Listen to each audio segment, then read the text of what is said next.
Hello dear students, welcome to KGS platform. आप लोगों का भारत के सबसे बड़े शिक्षा मंच पर स्वागत है। और मैं मंजू कुमार आज आपके सामने प्रस्तुत हुआ हूँ एक डिस्कशन लेकर, जो मेंस की टेस्ट सीरीज, जो हमारी दूसरे टेस्ट सीरीज हुई है, यानी टेस्ट सीरीज का दूसरा पेपर हुआ है, उसके संबंध में हम उन क्वेश्चंस पर विश्लेषण करेंगे जो पूछे गए हैं। विश्लेषण करेंगे, डिस्कशन करेंगे, साथ में आपको बताएंगे फ्रेमवर्क के माध्यम से कि इन्हें आप किस तरीके से इन पर लेखन कर सकते हैं। ठीक है। एक आदर्श उत्तर की बात करेंगे कि आदर्श उत्तर कैसे लिखा जा सकता है। ठीक है। आपको पता है 71वीं बीपीएससी मेंस टेस्ट सीरीज हमारी जो है वो चल रही है, और हिस्ट्री का पहले एक पेपर हो चुका है और अब एक पेपर हुआ है इस संडे, यानी कि 5 अक्टूबर में। पहला पेपर इसका 28 सितंबर में हुआ था। तो जो दूसरे वाला टेस्ट है उसमें हिस्ट्री का ही 2 टेस्ट थे। ये जो है सेक्शनल टेस्ट है। तो सेक्शनल टेस्ट में 2 टेस्ट हिस्ट्री के हुए, उसमें से सेकंड पर हमें चर्चा करनी है आज। ठीक है। सबसे पहले आपको बता दें बच्चों कि यदि हम क्वेश्चंस के जो लिखने की प्रणाली है उस पर बात करें कि क्वेश्चन को किस तरीके से लिखा जाए, कुछ तो हम आपको इस सेशन में कुछ टिप्स भी देंगे कि आपको जो छोटे प्रश्न हैं, यानी जो टिप्पणी वाले प्रश्न हैं, शॉर्ट आंसर है, वो कैसे लिखने हैं, और जो लॉन्ग आंसर है वो कैसे लिखने हैं। ठीक है। साथ में जितने भी क्वेश्चंस हमारे पास हैं उनका फ्रेमवर्क, और फ्रेमवर्क के साथ साथ उनका विस्तार से वर्णन या चर्चा कि कैसा कंटेंट डाला जाना चाहिए जिससे एग्जामिनर ज़्यादा प्रभावित हो, आपका उत्तर ज़्यादा प्रभावी हो और अच्छे से अच्छे मार्क्स आपको मिले, औसत से ज़्यादा मार्क्स आपको मिले।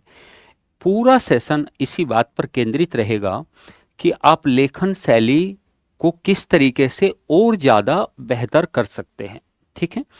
तो देखिए, आंसर राइटिंग प्रैक्टिस में प्यारे बच्चों सबसे पहले हमें इस बात पर ध्यान रखना होता है कि आपके पास एक कॉन्फिडेंस होना चाहिए, एक आत्मविश्वास होना चाहिए कि मैं एक अच्छा आंसर लिख सकता हूँ, मैं एक अच्छा आंसर लिख सकता हूँ। लेकिन मुद्दा ये है कि ये कॉन्फिडेंस आएगा कैसे, ये आत्मविश्वास आएगा कैसे। तो ये आत्मविश्वास आपके पास यदि सामग्री है, एक स्तरीय कंटेंट है जिसके माध्यम से जो भी क्वेश्चन हो वो उससे सार्थक रूप से बन सके, या उनकी व्याख्या आप अच्छे सुपरिभाषित तरीके से, सुनियोजित तरीके से आप कर सके। पहली प्राथमिकता ये है। आपका कॉन्फिडेंस तभी बिल्डअप होगा, या तभी आप एक अच्छा आंसर लिख पाने में सक्षम होंगे, जब आपके पास एक कंटेंट होगा शानदार, साथ में उसके लिखने की लेखन शैली, और ये आत्मविश्वास होगा कि मैं अच्छा लिख सकता हूं। ठीक है। तो आप एक अच्छा आंसर लिखेंगे। अब मुद्दा यह है कि कंटेंट जो है, आपको पता है कंटेंट की कोई कमी नहीं है, यानी कि आप एक बेहतर से बेहतर आंसर आप केजीएस के मटेरियल से लिख सकते हैं, चाहे वो आपके पास क्लास नोट्स हो या फिर प्रिंटेड मटेरियल जो सरप्लस के तौर पर आपको मिलता है या फिर मिलेगा उससे। इससे बाहर आपका क्वेश्चन या किसी भी क्वेश्चंस की रूपरेखा नहीं होती है। ठीक है। हाँ, एक बात तो है इसमें कि आपको उस सामग्री को जो आपके पास है उसे नियोजित करना आना चाहिए। क्योंकि बच्चों, मान लीजिए भारत छोड़ो आंदोलन की सामग्री, उदाहरण के तौर पर भारत छोड़ो आंदोलन की समस्त सामग्री आपके पास है, आपके पास पूरा स्रोत है, पूरा कंटेंट है, लेकिन कई बार एग्जामिनर या लोक सेवा आयोग भारत छोड़ो आंदोलन पर ही ऐसा प्रश्न बना सकता है कि जिसमें थोड़ा सीधे सीधे ना पूछकर उन्हीं मुद्दों को वो अलग तरीके से पूछ ले। तो उस अवस्था के लिए आप में कॉन्फिडेंस होना जरूरी है। आपको शांत चित होकर यह सोचना चाहिए पहले कि क्वेश्चंस की डिमांड क्या है और शब्दों को कैसे घुमाया गया है, और यदि आप ऐसा कर पाए तो निश्चित रूप से आप एक बहुत शानदार आंसर लिखेंगे। ठीक है, आंसर लिखने में 2-3 चीजों का बच्चों बड़ा ध्यान रखना होता है। सबसे पहला आपको ये ध्यान रखना होता है कि आप क्वेश्चन को ध्यान से पढ़ें, ध्यान से पढ़ के उसका एक रफ फ्रेमवर्क बनाएं। उसका एक रफ फ्रेमवर्क बनाने के बाद आप उस पर लेखन शुरू करें। पैराग्राफ समय पर बदले, छोटे छोटे पैराग्राफ का यूज करें, कहीं कहीं कहीं बुलेट जो पॉइंट्स होते हैं उनका यूज करें, कहीं कहीं स्ट्रक्चर और जहां आवश्यक हो मैप का प्रयोग करें। इस पूरे के पूरे लेखन प्रक्रिया में एक बात बहुत ध्यान से आपको समझनी होती है कि वर्तनी अशुद्धिकरण आप ना करें, क्योंकि दोस्तों यदि वर्तनी अशुद्धिकरण आप करते हैं तो एग्जामिनर इससे ज़्यादा गुस्सा होता है। उसका कारण यह है कि आपका मान लीजिए हिंदी मीडियम है और उसमें भी आप वर्तनी अशुद्धिकरण कर रहे हैं, तो फिर एग्जामिनर सोचता है कि भाई हिंदी मीडियम हो या इंग्लिश मीडियम हो, आपने जो भी मीडियम चुना है वो तो इसी बात को ध्यान में रखकर चुना होगा कि मैं इसमें कंफर्टेबल हूं, और यदि आप उसमें कंफर्टेबल होते हुए तब भी त्रुटियां कर रहे हैं तो फिर ये गलत है। तो वर्तनी अशुद्धिकरण ना करना आपके लिए सबसे ज्यादा हेल्पफुल होगा और आपका क्वेश्चन ठीक से पूरा पढ़ा भी जाएगा, बशर्ते जो लिखा है आपने वो सही तरीके से और स्पष्ट तरीके से लिखा है, यानी वो पढ़ने में समझ में एग्जामिनर को आ रही है। देखो बच्चों, आपकी कॉपी ही एग्जामिनर के पास आपकी कॉपी ही एग्जामिनर के पास आपका परिचय होती है। एग्जामिनर कभी भी आपको जानते थोड़ी ना है। आपकी पहचान क्या है? आपकी कॉपी। तो इसलिए उसी कॉपी के माध्यम से, उसी लेखन के माध्यम से आपको एग्जामिनर को क्या करना है? प्रभावित करना है। बस इस बात पर ध्यान देना है। आप इन क्वेश्चंस के माध्यम से जितने भी प्रश्न हम अभी डिस्कस करने वाले हैं, ये पता लगा सकते हैं कि क्वेश्चंस को इस परिपाटी से लिखा जाना चाहिए। ठीक है, सॉल्यूशन आपको मिला ही होगा टेस्ट सीरीज में, आपको पता है। ठीक है, बस हम आपको डिस्क्राइब करते हुए जाएंगे, बताते हुए जाएंगे कि आदर्श उत्तर इस प्रकार से लिखे और मेंस में प्रभावी लेखन आप ऐसे करें। यहाँ पर बच्चों आधुनिक इतिहास, भारत और बिहार के संदर्भ में प्लस कला एवं संस्कृति के संबंध में ये क्वेश्चंस रहेंगे। आपको पता है हमारा पाठ्यक्रम 3 तरीके से क्वेश्चंस पर, हमारा पाठ्यक्रम 3 सेक्शन में डिवाइड रहता है हिस्ट्री का। पहला आधुनिक भारत का इतिहास, बिहार और बिहार के विशेष संदर्भ में। दूसरा आर्ट एंड कल्चर यानी कला एवं संस्कृति, बिहार के विशेष संदर्भ में ये भी है। तीसरा थिंकर्स या विचारक, यानी कि विचारक जैसे गांधी, नेहरू, टैगोर, डॉक्टर राजेंद्र प्रसाद, जयप्रकाश नारायण, राम मनोहर लोहिया, सुभाष चंद्र बोस, जयप्रकाश नारायण, राजेंद्र प्रसाद, ये सारे इतिहासकार भी आपको, ये सारे चिंतक भी आपको देखने पड़ते हैं। तो 3 खंडों से मुख्य रूप से क्वेश्चन बनते हैं, मुख्य रूप से क्वेश्चन बीपीएससी के मेंस में बनते हैं। तो इसे देखते हैं एक बार कि आधुनिक इतिहास से कैसे क्वेश्चन आपके बने हैं और किस किस तरीके के आए हैं। जैसा कि बच्चों आपको पता है कि जो आपको पहला क्वेश्चन मेंस में आता है वो टिप्पणी पर आता है, यानी ये शॉर्ट नोट्स लिखना आता है एक तरीके से। यहां पर आपके पास चॉइस बिल्कुल नहीं होती, आपको 5 खंड या 5 अलग अलग शॉर्ट नोट्स दिए जाते हैं जिन पर आपको उचित शब्दों में या शब्द सीमा के अंतर्गत एक सार्थक विवेचना करनी होती है। ठीक है, इस सार्थक विवेचना को कैसे करेंगे और शॉर्ट आंसर को कैसे लिखने का प्रयास करेंगे और लॉन्ग आंसर को हमें कैसे लिखने का प्रयास करना चाहिए, और इसके लिए आदर्श शब्द सीमा भी क्या होनी चाहिए। ठीक है, ये देखते हैं। जैसे बच्चों आप देख रहे हैं पहला प्रश्न जो है, निम्नलिखित पर संक्षिप्त टिप्पणी कीजिए। Right short notes on the followings, यानी कि कुछ नीचे दिए गए हैं। जैसे पहला ए है, role of Kunwar Singh in the revolt of 1857, 1857 के विद्रोह में कुंवर सिंह की भूमिका। ये पहला शॉर्ट नोट्स है। दूसरा बी शॉर्ट नोट्स जो है हमारे पास वो पाल कला की विशिष्ट विशेषताएं, यानी कि जो फीचर्स ऑफ पालाज आर्ट है आपको उनको बताना है। ठीक है। नेक्स्ट, जैसे 1940-41 में व्यक्तिगत सत्याग्रह में बिहार का योगदान क्या रहा, तो आपको ये बताना है कि बिहार का योगदान 1940-41 के व्यक्तिगत सत्याग्रह में क्या रहा है। समाज और संस्कृति पर रविंद्रनाथ टैगोर के विचार क्या रहे हैं। नेहरू और धर्मनिरपेक्षता को हम कैसे परिभाषित कर सकते हैं। ये हमें कुछ टॉपिक्स जो है एक तरीके से हमें बताने हैं, यानी कि शॉर्ट नोट्स हमें यहाँ पर चर्चा करनी है। लॉन्ग आंसर, जैसे असहयोग आंदोलन ने भारत में जन आंदोलन के एक नए चरण की शुरुआत की, इसके कारणों, तरीकों, उपलब्धियों और सीमाओं की व्याख्या कीजिए। बट इसमें बच्चों और है, the non cooperation movement mark the beginning of a new phase of mass communication या मास मोबाइलाइजेशन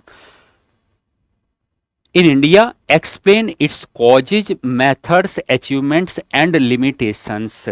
ठीक है, आपको इन पर चर्चा। और में क्या है, औपनिवेशिक शासन के विरुद्ध आदिवासी प्रतिरोध में बिरसा मुंडा आंदोलन के महत्व का परीक्षण कीजिए। इसने बिहार में उत्तरवर्ती संघर्षों को किस प्रकार प्रभावित किया। तो यहाँ पर examine the significance of the Birsa Munda movement in tribal resistance against colonial rule, how did it influence later struggles in Bihar. यानी बिहार में जो आगामी आंदोलन हुए है उन्हें बिरसा मुंडा के आंदोलन ने किस प्रकार प्रभावित किया है। ये दूसरे नंबर का यानी कि लॉन्ग क्वेश्चन जो अथवा में रहा। बिहार में 1857 के विद्रोह ने स्थानीय शिकायतों के साथ साथ व्यापक राष्ट्रवादी आकांक्षाओं को भी दर्शाया। उदाहरणों के साथ चर्चा कीजिए। यानी the revolt of 1857 in Bihar reflected both local grievances and wider nationalist aspirations, discuss with examples. यहाँ पे हमें एग्जाम्पल्स के साथ में क्या करना है, डिस्कस देना है। इसके और में बच्चों जो क्वेश्चन दिया गया है वो है स्वदेशी मूवमेंट, यानी स्वदेशी आंदोलन को यद्यपि तत्काल सफलता नहीं मिली, लेकिन इसने भविष्य के राष्ट्रीय आंदोलनों का आधार तैयार किया। चर्चा कीजिए। ठीक है, तो बच्चों कैसे स्वदेशी आंदोलन जो है वो लिमिटेड रहा इमीडिएटली, परंतु बाद में उसकी स्थिति बहुत अच्छी हुई। ठीक है, ये खंड 2 है। तो सबसे पहले हम खंड 1 पर ही चर्चा करेंगे प्यारे बच्चों, और उसके बारे में बात करेंगे। तो हमें यहाँ पर बताना है कि पहली जो टिप्पणी है, अब इसके बारे में हम देखते हैं कि पहली टिप्पणी को आपको कैसे करना है। ठीक है, पहली टिप्पणी को आपको कैसे करना है। बिहार 1857 की क्रांति में ए, क्वेश्चन नंबर 1 में जो ए है बच्चों, ए है, उस पर हमें विचार विमर्श करना है। लेकिन क्वेश्चन नंबर 1 में ए पर भी विचार विमर्श करने से पहले हम आपको एक छोटी सी बात बताना चाहेंगे, और वो है कि शॉर्ट नोट्स जो है, जो शॉर्ट नोट है वो आपको कैसे लिखना है, अर्थात आपको टिप्पणी कैसे लिखनी चाहिए। एक आदर्श टिप्पणी आप कैसे लिखे। आदर्श टिप्पणी को लिखने में बच्चों आप मूल रूप से 3 पैराग्राफ या छोटे छोटे 4 पैराग्राफ का प्रयोग कर सकते हैं। ठीक है, 4 पैराग्राफ का प्रयोग आप कर सकते हैं, और जहां आपको पॉइंट्स बनाने की आवश्यकता लगे वहां पॉइंट भी बना सकते हैं। जैसे आप पैराग्राफ फर्स्ट में बिगिनिंग करेंगे, यानी कि ये शुरुआत वाला होगा। शुरुआत का मतलब है टू द पॉइंट, मुद्दे पर आकर हमें अपनी शुरुआत करनी है। देखिए बच्चों, 1857 की क्रांति में यदि बिहार की भूमिका पूछी जाए या कुंवर सिंह की भूमिका पूछी जाए तो बात एक ही होती है, क्योंकि बिहार की भूमिका ही कुंवर सिंह की भी भूमिका है।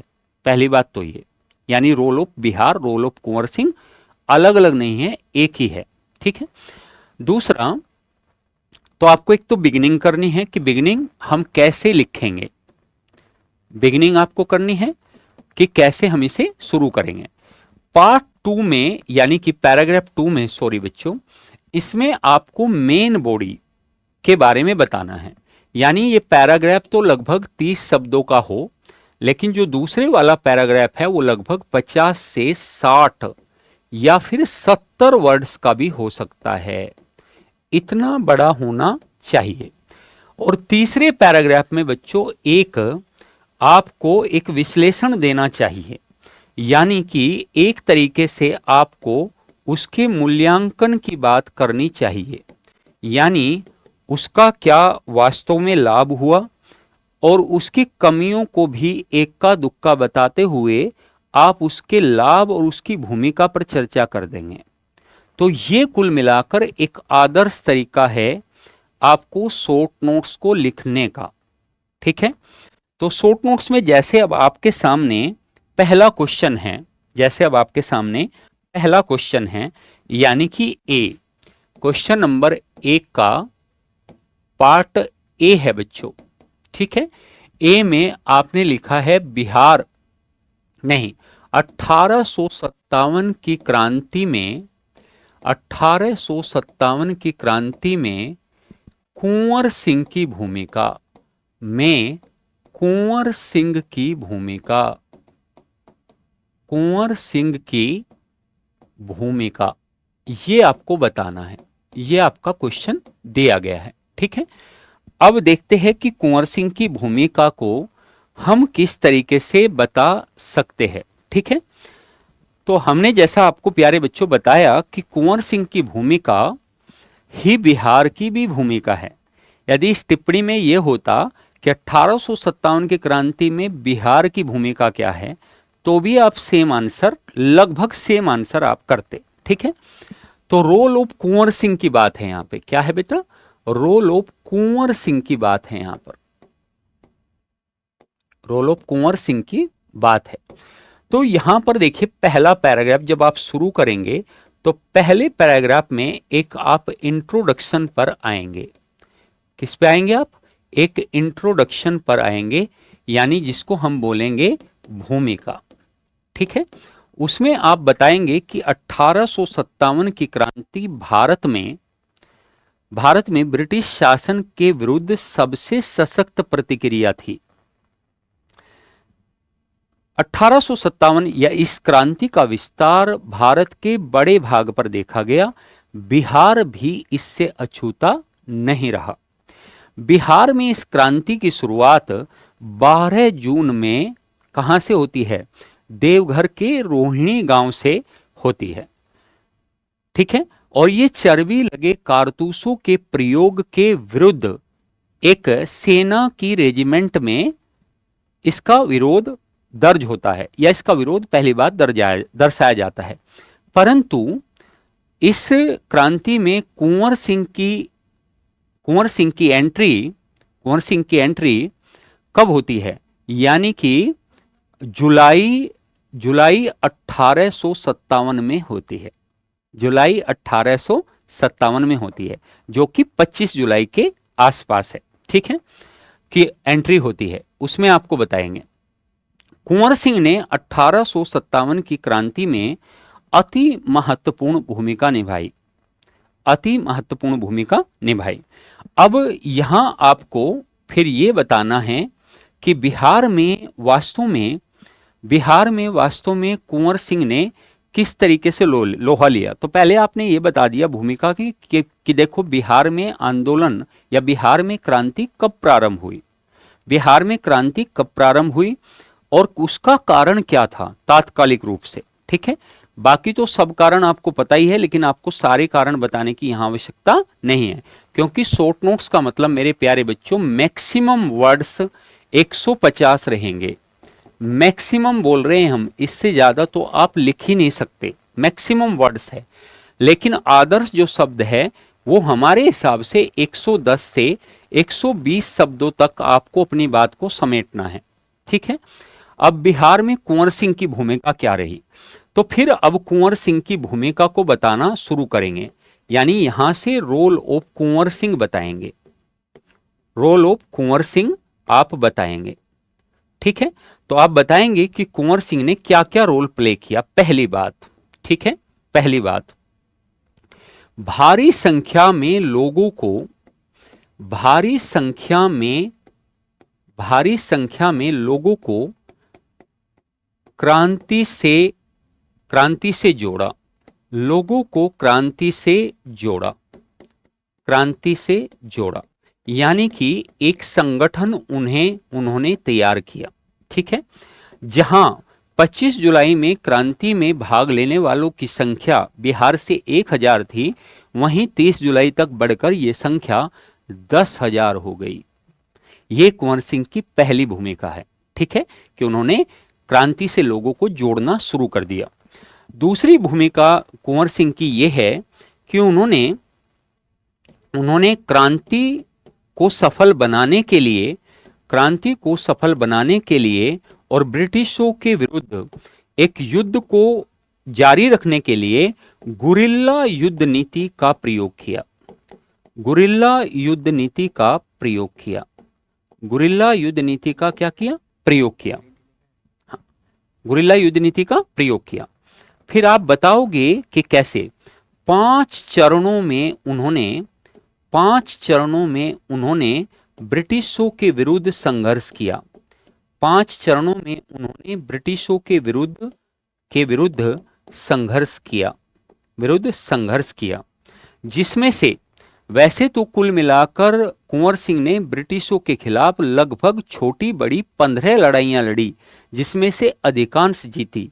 लेकिन 5 चरण के युद्ध तो अति महत्वपूर्ण रहे, जो जुलाई 1857 से शुरू होकर 26 अप्रैल 1858 तक चलते रहे।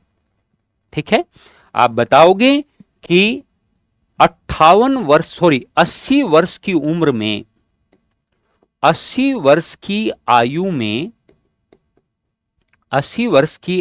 में ब्रिटिश शासन को एक चुनौती देने का काम किया और जगदीशपुर को स्वतंत्र कराने में उनकी भूमिका रही। दूसरा, उन्होंने इस क्रांति को सीमित दायरे से निकालकर एक व्यापक स्वरूप देने का प्रयास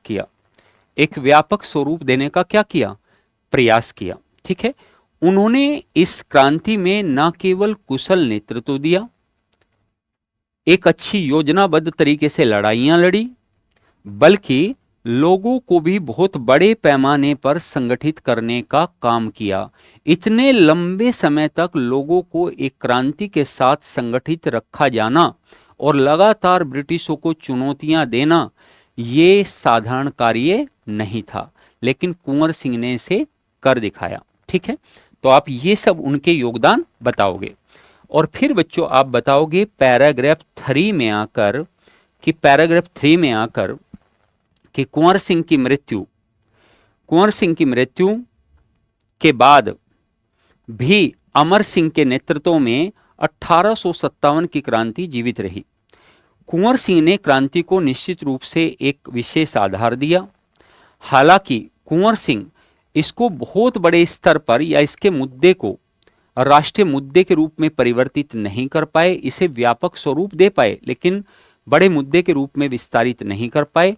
परंतु कुंवर सिंह ने 1857 की क्रांति में जो भूमिका निभाई वो अविस्मरणीय है।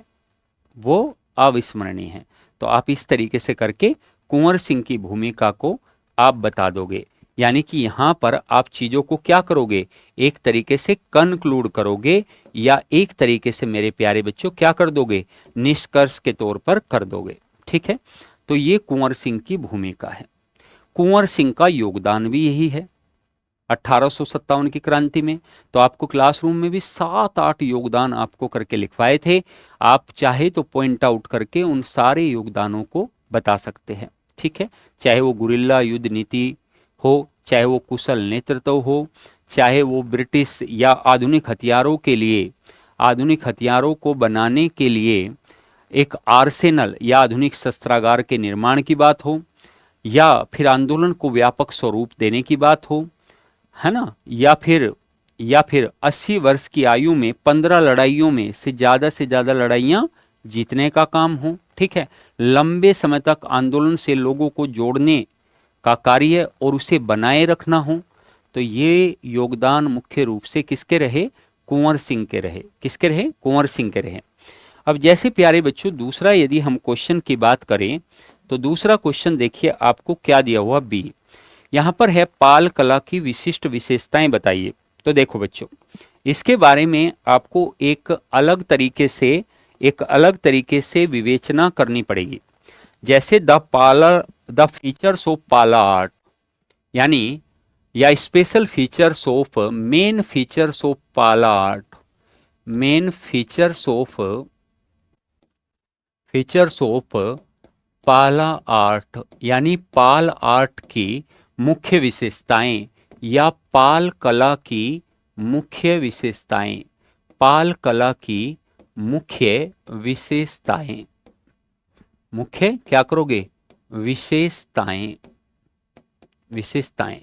अब बच्चों पाल कला पहली बात क्या है, तो आपको इसकी भी इसे शुरू कैसे करना है। सबसे पहले बच्चों एक छोटा सा इंट्रोडक्शन आप लिखोगे, एक छोटा सा इंट्रोडक्शन लिखेंगे। और ये पाल कला हो या मौर्य कला हो मेरे प्यारे बच्चों, ये इंट्रोडक्शन बहुत सीधे तौर पर किया जाता है। क्या लिखना है? 8वीं से 11वीं शताब्दी तक, 8वीं से 11वीं सदी तक पाल वंश का शासन बंगाल और बिहार के क्षेत्रों में रहा। इस वंश के शासकों ने न केवल राजनीतिक प्रसार या राजनीतिक विस्तार किया और एक महान साम्राज्य की स्थापना की, एक व्यापक या बड़े साम्राज्य की स्थापना की, राजनीतिक विस्तार किया, बल्कि उन्होंने कला एवं संस्कृति के क्षेत्र में भी महत्वपूर्ण योगदान दिया। कला एवं संस्कृति के क्षेत्र में भी योगदान दिया। ठीक है, ये आप बता दोगे कि क्षेत्र में भी योगदान, यहां पर ये बता देंगे। ये सिर्फ आपका क्या हो जाएगा मेरे प्यारे बच्चों? एक इंट्रोडक्शन हो जाएगा। पैराग्राफ 2 आएगा और पाल कला की विशेषताएं आपको यानी फीचर्स बतानी पड़ेगी। अब विशेषताओं में बच्चों आपको 2-3 चीजें विशेष रूप से बतानी है। जैसे बच्चों आपको एक बताना है वास्तुकला। अब यहां विशेषताएं बताना शुरू करोगे। विशेषताओं में देखो आपको फीचर्स में क्या क्या लिखना है, विशेषताओं में या फीचर्स में आपको क्या क्या लिखना है। ठीक है, इसको समझो। फीचर्स में आपको लिखना है प्यारे बच्चों, पहला पॉइंट फीचर्स में लिखना है कि जो मूर्ति कला है वो कैसी थी, जो मूर्ति कला है वो कैसी थी। इसको कहते हैं बच्चों, इसको कहते हैं स्कल्पचर, यानी कि मूर्ति कला। ठीक है, फिर आपको चित्रकला के बारे में बताना है, और इसे आप कहेंगे पेंटिंग्स, इसे आप क्या कहेंगे?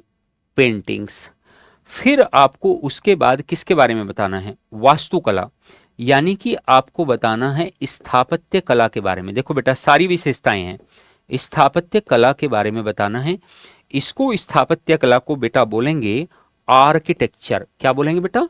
आर्किटेक्चर बोलेंगे। इसको क्या बोलेंगे? आर्किटेक्चर बोलेंगे। तो बेटा आपको मूर्तिकला, चित्रकला और स्थापत्य कला पर बात करनी है। मूर्तिकला में बेटा आप क्या बताओगे? मूर्तिकला में आप सिंपल तरीके से बताओगे कि पाल कला की मूर्तियां पत्थरों और कांसे से निर्मित होती थी, पत्थरों और कांसे से निर्मित होती थी। इन मूर्तियों पर पालों की स्थानीय कला एवं गुप्त कला का मिश्रण दिखाई देता है, मिश्रण दिखाई देता है। तो ये विशेषता कुल मिलाकर आपको बतानी है पाल कला की, मूर्ति कला की। यस और नो? दूसरा फिर आप बताओगे कि चित्रकला, तो आप बताओगे कि जो चित्रकला है वो कैसे, जो ताड़ पत्रों पर जो चित्रकला की गई है, ताड़ पत्रों का योगदान बच्चों यहां पर विशेष तरीके से बताना पड़ेगा आपको। और चित्रकला पर भी गुप्त कला का प्रभाव तो दिखाई देता है, लेकिन स्पष्ट रूप से वह प्रभाव दिखाई नहीं देता। पालकाल की चित्रकला मुख्य रूप से ताड़ पत्रों पर की जाती थी, और जो बहुत एक महीन चित्रकला के स्वरूप को दर्शाती है।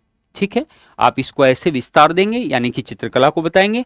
स्थापत्य कला को बताएंगे कि स्थापत्य कला के अंतर्गत पाल शासकों ने भवन निर्माण और साथ ही साथ विश्वविद्यालयों के निर्माण पर विश्वविद्यालयों के निर्माण में योगदान दिया। विश्वविद्यालयों के निर्माण में योगदान दिया। विश्वविद्यालय के निर्माण में आप बता सकते हो बच्चों कि धर्मपाल ने नालंदा विश्वविद्यालय का पुनर्निर्माण करवाया या जीर्णोद्धार करवाया, है ना, या उसके तीसरी मंजिल को बनाने में योगदान दिया। साथ में बच्चों आप विक्रमशिला यूनिवर्सिटी, ओदांतापुरी और सोमपुरा यूनिवर्सिटी के बारे में बता सकते हो कि कैसे जो है वो निर्माण कार्य किए गए।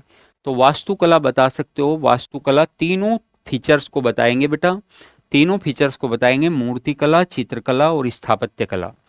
पैराग्राफ 3 में जाएंगे, पैराग्राफ 3 में जाएंगे और बच्चों फिर आप एक कंक्लूड करेंगे एक तरीके से, और कंक्लूड करते हुए आप लिखेंगे कि पालों की मूर्तिकला, चित्रकला, स्थापत्य कला में भले ही पूर्ण रूप से मौलिकता दिखाई ना देती हो, परंतु पाल कला पर दूसरी कलाओं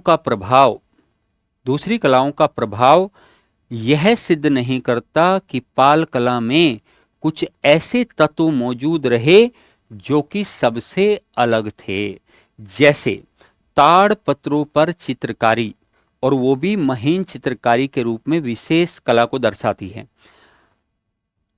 इस समय में यानी समकालीन भारत में कांसे की मूर्तियों का इतना शानदार प्रयोग या निर्माण भी पाल कला की विशेषता को दर्शाता है, और स्थापत्य के क्षेत्र में उनका योगदान विशेष रूप से सराहनीय रहा।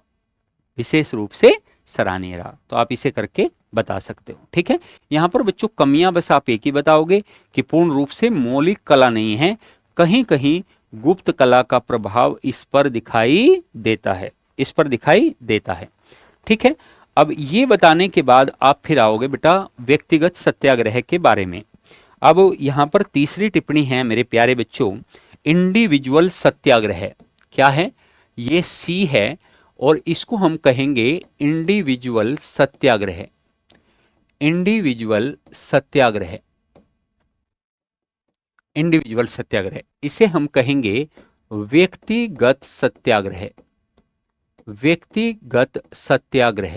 ठीक है, अब पहली तो बात यह है कि व्यक्तिगत सत्याग्रह के बारे में आप फिर उसी तरीके से 3 पैराग्राफ में बातचीत करेंगे। पहले पैराग्राफ में फिर से आप एक इंट्रो से स्टार्ट करेंगे जिसे आप बिगिनिंग कहेंगे, और उसमें बताएंगे कि व्यक्तिगत सत्याग्रह की शुरुआत गांधी जी के द्वारा अगस्त प्रस्ताव के पश्चात की गई थी। अगस्त प्रस्ताव की असफलता या अगस्त प्रस्ताव के पक्षों की अवमानना के बाद की गई थी, परंतु व्यक्तिगत सत्याग्रह का प्रसार भारत के विभिन्न भागों में देखा गया। बिहार में भी व्यक्तिगत सत्याग्रह का विशेष प्रभाव दिखाई देता है। ठीक है, बिहार में व्यक्तिगत सत्याग्रह को आगे बढ़ाने वाले इसके जो प्रथम सत्याग्रही थे वो श्री कृष्ण सिंह जो है वो थे, श्री कृष्ण सिन्हा जो थे वो थे, और ये अपने कार्यक्रमों के साथ इस सत्याग्रह में जुड़े। अब जो पैराग्राफ 2 आएगा बच्चों, ये तो बता दिया आपने कैसे कि पहले राष्ट्रीय रूप से किसने नेतृत्व किया, बिहार में किससे नेतृत्व किया। अब पैराग्राफ 2 में बताओगे भागीदारी। देखो ध्यान से देखना बेटा, भागीदारी इसको बोलते हैं पार्टिसिपेशन। भागीदारी आप बताओगे, प्लस क्षेत्र विस्तार, इसको बताएंगे बेटा आप। किसको बताएंगे? क्षेत्र विस्तार को बताएंगे कि कितने क्षेत्रों में इसका विस्तार दिखाई देता है, प्लस बिहार की भागीदारी या बिहार के नेता बिहार की भागीदारी कैसे कैसे करके दिखाई। तो बिहार में बच्चों भागीदारी पुरुष नेताओं की या प्रमुख नेताओं की विशेष रूप से रही, छात्रों की विशेष रूप से रही, सरकारी कर्मचारियों की विशेष रूप से रही, महिलाओं की विशेष रूप से रही, महिलाओं की विशेष रूप से रही, ठीक है, चाहे प्रभावती हो, चाहे प्रियवंदा हो, चाहे शांति देवी हो, इनकी मुख्य रूप से प्रयोग रही। साथ में सभी की भागीदारी विशेष रूप से, प्लस नेतागणों की भागीदारी तो विशेष रूप से रही ही रही। क्षेत्र विस्तार को आप बताएंगे कि कहां कहां ये फैला। जैसे मान लीजिए आप सासाराम को बताएंगे, जैसे मान लीजिए आप इसका प्रभाव भागलपुर में बताएंगे कि भागलपुर में इसका प्रभाव हुआ। आप इसका प्रभाव पूर्णिया में बताएंगे कि पूर्णिया में इसका प्रभाव कैसे हुआ। आप इसका प्रभाव अन्य क्षेत्रों में बताएंगे, किसका प्रभाव अन्य क्षेत्रों में बताएंगे। फिर आप बेटा बताएंगे पैराग्राफ 2 में ही आप इसके कार्यक्रम को भी बताएंगे। क्या बताएंगे? कार्यक्रम को बताएंगे। तो कार्यक्रम में क्या होता था बच्चों? पहली बात, सत्याग्रह के प्रयोग की यदि बात की गई है और नाम इसका सत्याग्रह है, तो बच्चों ये अहिंसात्मक होगा। पहली बात तो ये कैसा होगा? ये अहिंसात्मक होगा, अहिंसात्मक होगा। लेकिन आपने कार्यक्रम 2 तरीके से अपनाया।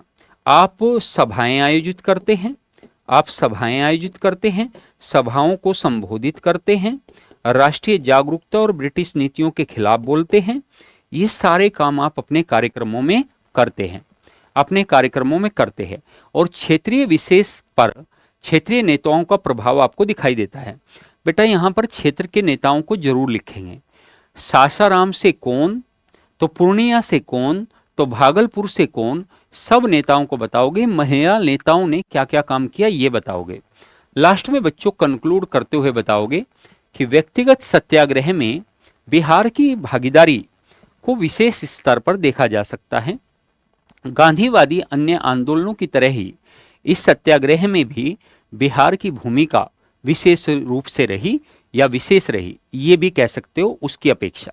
ठीक बच्चे, साथ में आप फिर ये बताएंगे कि व्यक्तिगत सत्याग्रह को बहुत अधिक सफलता तात्कालिक रूप से प्राप्त नहीं हुई और 1941 तक आते आते यह आंदोलन या यह सत्याग्रह भारत के सभी क्षेत्रों से समाप्त हो गया या बंद हो गया और बिहार में भी इसका प्रभाव कम हो गया। लेकिन ब्रिटिश शासन के प्रति यह भी एक विरोध था जो बिहार के लोगों ने भी विशेष प्रकार से दर्ज किया। ये व्यक्तिगत सत्याग्रह में आप पैराग्राफ 3 में लिखकर बता दोगे। अब जैसे प्यारे बच्चों आप एक क्वेश्चन ये बताओगे कि समाज और संस्कृति पर रविंद्रनाथ टैगोर के विचार क्या रहे। समाज और संस्कृति पर रविंद्रनाथ टैगोर के विचार क्या रहे, इसको भी देख लेंगे कि समाज और संस्कृति पर रविंद्रनाथ टैगोर के जो विचार है वो किस प्रकार रहे। ठीक है, अब सबसे पहले इसी को बताते हैं कि वास्तव में ये क्या प्रभाव रहे हैं। जैसे बच्चों यहां पर पहला प्रभाव आप ये कह सकते हैं कि रविंद्रनाथ टैगोर ने, देखो बेटा यहां पे सी वाला आएगा, यहां पे सी देखेंगे आप, सी नहीं डी देखेंगे, 3 पर विचार कर दिया। समाज और संस्कृति में, समाज एवं सांस्कृतिक क्षेत्र में रविंद्रनाथ टैगोर के विचार।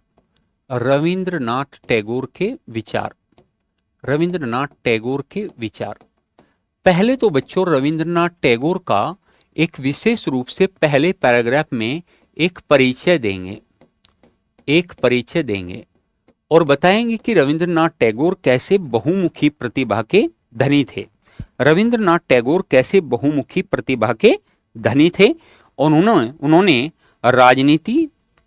राजनीति, कला, चित्रकला, संगीत कला, शिक्षा, समाज, संस्कृति, धर्म सभी क्षेत्रों में अपने विशेष विचार प्रकट किए हैं। समाज और संस्कृति में भी उनके विचारों को स्पष्ट रूप से देखा जा सकता है जो अति महत्वपूर्ण रहे हैं। ठीक है, फिर पैराग्राफ 2 में जाएंगे और समाज के क्षेत्र में या सामाजिक जो योगदान या समाज के क्षेत्र में जो योगदान रविंद्रनाथ टैगोर ने दिया, आप मेरे प्यारे बच्चों उसको बताएंगे।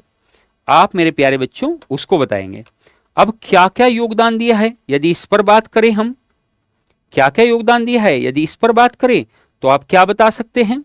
देखिए, सबसे पहले आप कह सकते हैं कि वे विश्व बंधुत्व के समर्थक थे बच्चों, ठीक है। और वे समाज को एक नैतिक संस्था मानते थे, समाज को एक नैतिक संस्था मानते थे, यानी कि ये एक ऐसी संस्था है जो नैतिक मूल्यों का विस्तार करेगी और बेहतर समाज के निर्माण में नैतिक मूल्यों के योगदान पर वो बल भी देते हैं। बताते हैं कि कैसे आप एक सभ्य समाज का निर्माण कर सकते हैं, नैतिक मूल्य की शिक्षा देकर, प्रेम सद्भाव की शिक्षा देकर, सर्वधर्म समभाव की शिक्षा देकर, है ना, विश्व को एक कुटुंब की तरह मानकर आप कैसे उसमें आप योगदान दे सकते हो। यानी कि एक नैतिक मूल्यों के आधार पर, दया करुणा प्रेम त्याग के आधार पर एक सभ्य समाज के निर्माण में योगदान की बात वो करते हैं। साथ में बच्चों, समाज के एक मुख्य अवयव शिक्षा पर रविंद्रनाथ टैगोर विशेष बल देते हैं और वो कहते हैं कि शिक्षा व्यक्तियों के लिए ऐसी होनी चाहिए जो उसके चरित्र का निर्माण करे। किसका निर्माण करे? चरित्र का निर्माण करे।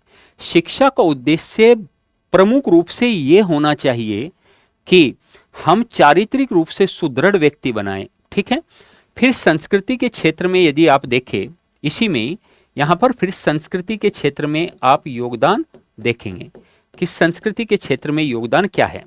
संस्कृति में बच्चों क्या है, चाहे वो कला हो यानी चित्रकला हो, चाहे वो संगीत कला हो, चाहे वो लेखन हो बच्चों, तो आप लेखन में बताओगे कि कैसे उन्होंने विशेष प्रकार का लेखन किया, संगीत कैसे रविंद्र संगीत आज भी प्रसिद्ध है, कला के क्षेत्र में बताओगे, ये सब संस्कृति और धर्म के क्षेत्र में बताओगे कि उन्होंने कैसा योगदान या उनके विचार कैसे रहे थे। अच्छा बच्चों, संस्कृति में एक बात और है विशेष रूप से कि वे सांस्कृतिक बहुलता और विश्व बंधुत्व के बहुत बड़े समर्थक है, ठीक है। वे भारतीय संस्कृति को एक धरोहर बताते हैं और बच्चों साथ ही साथ वे कहते हैं कि औद्योगिकरण और उपभोक्तावाद नहीं होना चाहिए, यानी विश्व बंधुत्व पर वे क्या देते हैं? बल देते हैं। किस पर बल देते हैं? विश्व बंधुत्व पर वे बल देते हैं। विश्व बंधुत्व पर वे क्या देते हैं? बल देते हैं। तो ये सारी बात बताएंगे। फिर लास्ट में बच्चों पैराग्राफ 3 में बता देंगे, निसंदेह रविंद्रनाथ टैगोर के समाज संस्कृति के क्षेत्र में योगदान अविस्मरणीय रहे हैं। उन्होंने एक व्यापक सोच या फिर एक व्यापक मूल्यों का विस्तार करने का प्रयास किया। उन्होंने भारत की संस्कृति में बहुलता का समर्थन किया और विश्व के स्तर पर विश्व बंधुत्व की प्रेरणा देने का कार्य किया, ठीक है।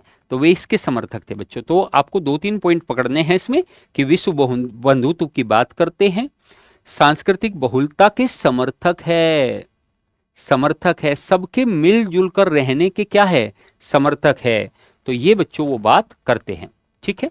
आमार सोनार बांग्ला, ठीक है। और बच्चों जन गण मन, आपको पता है गीतांजलि के लिए बच्चों उन्हें क्या मिला है? 1913 में नोबेल पुरस्कार भी मिला है, जो भी उनका एक सांस्कृतिक देन के रूप में आप देख सकते हैं या उनके एक सांस्कृतिक योगदान के रूप में आप देख सकते हैं, ठीक है प्यारे बच्चों। तो ये सी आप बता सकते हो। डी में नेहरू और धर्मनिरपेक्षता की बात करेंगे। ई में सॉरी बच्चों, नेहरू और धर्मनिरपेक्षता की बात करेंगे। अब बच्चों यहां पर जो ई है आपका, नेहरू और धर्मनिरपेक्षता कह दिया, यहां पे नेहरू और धर्मनिरपेक्षता की बात कह दी यहां पर, ठीक है। तो देखो शॉर्ट नोट्स में जब आप थिंकर पर बात करेंगे, शॉर्ट नोट्स में प्यारे बच्चों जब आप थिंकर पर बात करेंगे, जैसे आपने नेहरू पर बात की, तो पहले आपको थोड़ा सा नेहरू का परिचय देना पड़ेगा, ठीक है। नेहरू पैराग्राफ 1 में नेहरू एक राष्ट्रीय आंदोलन के नेता ही नहीं बल्कि एक विचारक के तौर पर भी जाने जाते हैं, जिनके विचार हमें राष्ट्रवाद में, संस्कृति के क्षेत्र में, समाज के क्षेत्र में, धर्मनिरपेक्षता के क्षेत्र में भी हमें मुख्य रूप से देखने को मिलते हैं। समाजवाद के क्षेत्र में भी हमें देखने को मिलते हैं। समाजवाद भी नेहरू का बताते हैं। लेकिन बच्चों, नेहरू और समाजवाद एक अलग क्वेश्चन होगा, नेहरू और राष्ट्रवाद एक अलग क्वेश्चन बन सकता है, नेहरू और राष्ट्रीय आंदोलन एक अलग क्वेश्चन बन सकता है, नेहरू और धर्मनिरपेक्षता एक अलग क्वेश्चन बन सकता है। तो जैसे हमें यहाँ धर्मनिरपेक्षता की बात करनी है, तो आपको एक विस्तार से ब्यौरा देना है कि नेहरू जी ने इन क्षेत्रों में योगदान दिया। तो देखो, पहले पैराग्राफ में क्षेत्रों में योगदान को थोड़ा सा विस्तार से बताएंगे। विस्तार का मतलब 1-2 लाइन में आप कोमा लगा कर बताएंगे। इसे बच्चों हम कहेंगे इंट्रो। फिर बच्चों आप आएंगे धर्मनिरपेक्षता, और धर्मनिरपेक्षता के शब्द को पहले इसी शब्द को अर्थ बताएंगे कि शब्द का वास्तव में अर्थ क्या है। तो आप बताएंगे कि धर्मनिरपेक्ष शब्द का अर्थ है कि धर्मों के आधार पर किसी भी भारतीय समुदाय के साथ भेदभाव नहीं किया जाएगा। नेहरू जी धर्मनिरपेक्ष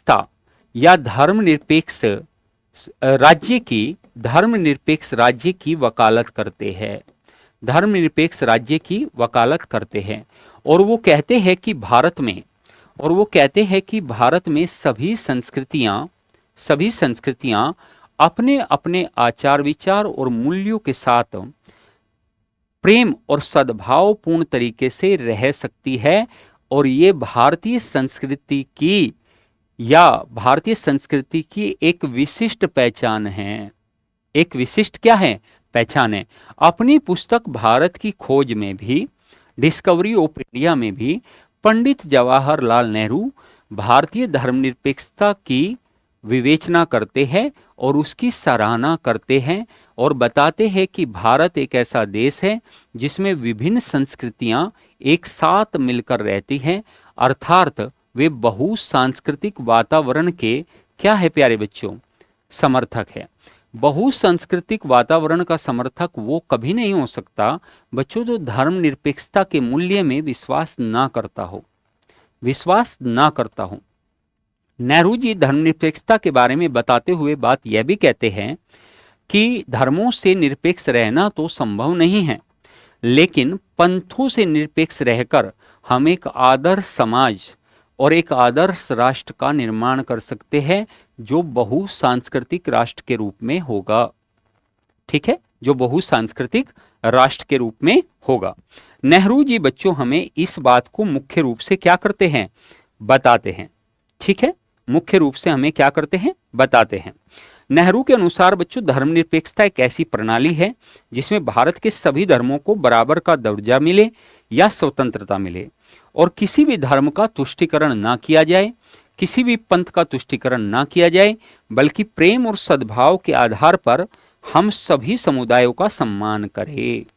ठीक है, वे बहुसंख्यकवाद या बहुसंख्यक समाज और अल्पसंख्यक समाज की अवहेलना और बहुसंख्यक समाज के तुष्टीकरण के भी विरोधी हैं।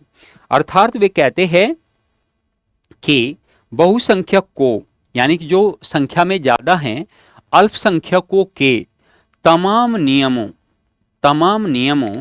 और तमाम मान्यताओं को स्वीकार करना चाहिए जो औचित्यपूर्ण हो। तो बच्चों ऐसे करके आप धर्मनिरपेक्ष या सेक्युलरिज्म के बारे में बता सकते हैं। पैराग्राफ 3 में आप बताएंगे कि नेहरू धर्मनिरपेक्षता के विचार के माध्यम से एक ऐसे समाज या एक ऐसे राष्ट्र या एक ऐसी सभ्यता के निर्माण की बात करते हैं जिसमें धार्मिक वैमनस्य की जगह कम होगी और सभी वर्गों को धर्म के आधार पर भेदभाव से रोका जाएगा, या धर्म के स्तर पर भेदभाव नहीं होगा। क्लियर? ऐसे करके बच्चों शब्द आपके अलग हो सकते हैं बट भाव ये रख सकते हैं आप इसे यहां पर आप क्या करेंगे बच्चों? कॉन्क्लूड करेंगे। क्या करेंगे?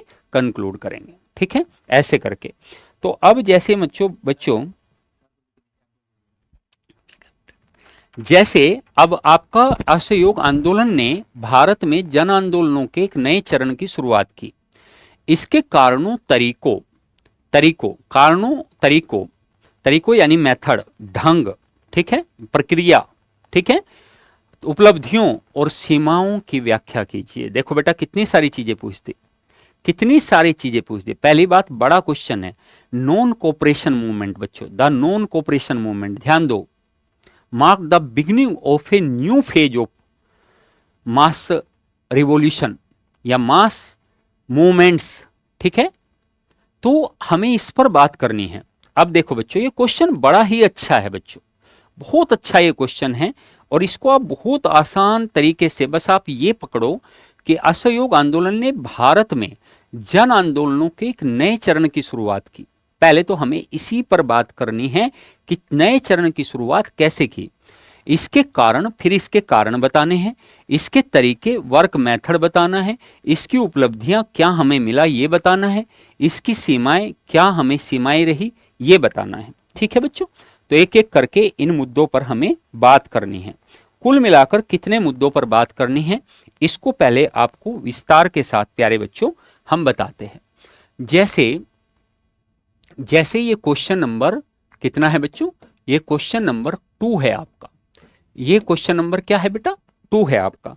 इस क्वेश्चन नंबर 2 में आपको क्या करना है कि असहयोग मूवमेंट पर बात करनी है, असहयोग आंदोलन पर बात करनी है।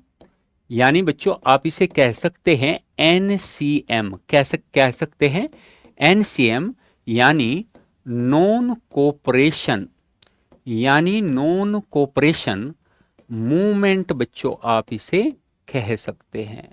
नॉन कोऑपरेशन मूवमेंट आप इसे कह सकते हैं। अब इसको बच्चों थोड़ा सा समझते हैं कि ये नॉन कोऑपरेशन मूवमेंट कैसे कैसे आपको डील करना है। अब यहां पर बच्चों ये है लॉन्ग क्वेश्चन या ये है लॉन्ग आंसर पर आधारित। तो इस लॉन्ग आंसर में आपको क्या क्या करना है, कितने पैराग्राफ बनाने हैं? तो बच्चों जैसे पहला पैराग्राफ जो इसका बनेगा, यानी जिसके फ्रेमवर्क की बात करें हम पहले, सबसे पहले तो पहला पैराग्राफ इसका इंट्रो से रिलेटेड बनेगा। दूसरा पैराग्राफ जो इसका बनेगा वो कारणों से लेकर बनेगा, या बच्चों आप कॉजेज वहां पर डिस्क्राइब कर सकते हैं। तीसरा पैराग्राफ जो होगा वो आपको कॉजेज बताने के बाद इसके तरीके या इसकी कार्य पद्धति को बताएगा, इसकी कार्य पद्धति को बताएगा। यानी इसको आप कहेंगे वर्क मेथड्स, इसको आप कहेंगे बच्चों वर्क मेथड्स। क्या कहेंगे? वर्क मेथड्स इसको कहेंगे। पैराग्राफ 4 की बात हम करेंगे तो पैराग्राफ 4 में बच्चों आप क्या करेंगे? पैराग्राफ 4 में आप इसकी उपलब्धियां बताओगे, यानी बच्चों आप इसके अचीवमेंट्स बताओगे, यानी इसकी उपलब्धियां बताओगे, उपलब्धियां बताओगे, इसकी उपलब्धियां बताओगे। पैराग्राफ 5 में आप ये बताओगे कि इसकी सीमाएं वास्तव में क्या रही, इसकी सीमाएं, यानी कि बच्चों इसको थोड़ा सा आप क्रिटिसाइज करोगे, आप इसको थोड़ा सा क्या करोगे? क्रिटिसाइज करेंगे। पैराग्राफ 6 में बच्चों आप बताओगे कि कैसे नॉन कोऑपरेशन मूवमेंट ने, जो आपको पहली लाइन में पूछा गया था वो आप लास्ट में ले जाकर शुरू करेंगे, कैसे नेशनल या नॉन कोऑपरेशन मूवमेंट ने आगामी राष्ट्रीय आंदोलन को एक नया स्वरूप दिया, एक नया आधार दिया, एक नए तरीके से प्रेरित किया, आप ये बताओगे। पैराग्राफ 7 में आप जाओगे और बच्चों आप इसका मूल्यांकन करके बता दोगे, इसका इसे कंक्लूड करके बता दोगे। ठीक है, यानी कि पैराग्राफ 7 में आप इसे कंक्लूड करेंगे। बच्चों लॉन्ग आंसर में आप पैराग्राफ 5 बना सकते हैं, 6 बना सकते हैं, 7 बना सकते हैं, कोई दिक्कत वाली बात नहीं है। ये आपके ऊपर है कि आप कैसे लिखते हैं। देखो बेटा, यदि आपका कंटेंट अच्छा है, आपका कंटेंट अच्छा है और उस कंटेंट को आपने बहुत सीधे तौर पर और स्पष्ट तरीके से लिखा है, उसमें वर्तनीय अशुद्धिकरण नहीं है, तो बच्चों याद रखना, आपका तरीका लिखने का कोई भी क्यों ना हो, आपको नंबर मिलेंगे, आपको नंबर मिलेंगे। और एक बात बता दे, औसत से ठीक मिलेंगे। तो जब आप कोई बच्चा हमसे ये पूछता है कि सर सही ढंग क्या होना चाहिए, तो हम बताते हैं कि बेटा सही ढंग तो ये है कि आप स्पष्ट भाषा में, सरल भाषा में, आप पैराग्राफ बना बना के, पॉइंट्स बना बना के, स्ट्रक्चर बना के, कहीं जहां यूज हो मैप बना के आप उसे दिखा सकते हो, प्रभावी आंसर लिख सकते हो। लेकिन इसकी रूपरेखा या इसकी लेखन प्रक्रिया आप पर भी निर्भर करती है कि आप उसे किस तरीके से डिफाइन करते हैं, आप उसे किस तरीके से बताते हैं, कैसे लिखते हैं। आपका ढंग कई बार एग्जामिनर को उसके ढंग से भी अलग प्रभावित कर देता है और तब भी आप अच्छे मार्क्स पा लेते हैं। और टॉपर्स यही तो करते हैं, कुछ कुछ मौलिकता अपने आंसर में वो दिखाते ही हैं और एक अच्छा आंसर लिखते हैं। तो बस इसी चीज का बच्चों आपको याद रखना है। अब जैसे आप इंट्रोडक्शन लिखोगे तो हम आपको इंट्रोडक्शन थोड़ा सा आपको बताते हैं कि इसका इंट्रोडक्शन आप कैसे लिखोगे। असहयोग आंदोलन की शुरुआत 1920 में महात्मा गांधी के द्वारा की गई। शुरुआत 1 अगस्त 1920 से महात्मा गांधी के द्वारा की गई। इस समय भारत का राजनीतिक माहौल निश्चित तौर पर एक अलग दिशा में जाता हुआ दिखाई दे रहा था। राष्ट्रीय आंदोलन में अचानक से एक सक्रियता आई थी। गांधी जी ने इसे अवसर के रूप में लिया और नॉन कोऑपरेशन मूवमेंट या असहयोग आंदोलन, जो सत्याग्रह के सिद्धांतों पर आधारित था, वो प्रारंभ किया गया। धीरे धीरे यह आंदोलन एक व्यापक स्वरूप लेता है और अखिल भारतीय स्तर पर दिखाई देता है, जो इस आंदोलन की मुख्य विशेषता को दर्शाता है या इस आंदोलन की उपायदेयता को दर्शाता है। क्लियर हुआ? तो आप ये बता दोगे। अब जैसे ही आप ये बताओगे कि आपने उपायदेयता के आधार पर आपने बताया इसको या इसको अच्छे तरीके से बताया, फिर आप पैराग्राफ 2 में आओगे और बच्चों आप कारणों को बताओगे। अब बच्चों यहाँ पर कारण देखो, हम आपको सिर्फ पढ़कर ही सुना सकते हैं, ठीक है। कारण हम आपको सिर्फ क्या कर सकते हैं, पढ़कर ही सुना सकते हैं। कि जैसे पहला कारण बच्चों ये रहा कि जलियांवाला बाग हत्याकांड और रोलेट एक्ट का लागू करना, ठीक है। खिलाफत आंदोलन, खिलाफत का मुद्दा, ठीक है। प्रथम विश्व युद्ध के बाद भारत में महंगाई और करों में वृद्धि कर देना ब्रिटिश सरकार के द्वारा। मॉन्टेग्यू चेम्सफोर्ड सुधारों से कांग्रेस के नेताओं का संतुष्ट न होना, ये सब बच्चों इस आंदोलन के मुख्य रूप से कारण रहे थे। खिलाफत आंदोलन और असहयोग आंदोलन के कारणों को यदि बच्चों आप देखें तो दोनों के ही कारण अलग अलग नहीं हैं, बल्कि एक जैसे कारण हमें दिखाई देते हैं, ठीक है।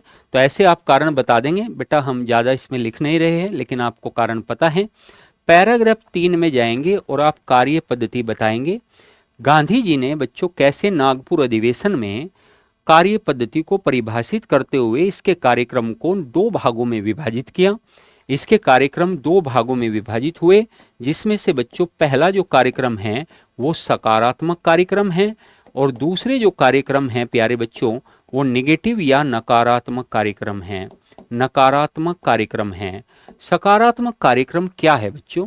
तो का सकारात्मक कार्य है खादी का प्रचार प्रसार करना, स्वदेशी को अपनाना और स्वदेशी के लोगों को स्वदेशी के लिए प्रेरित करना।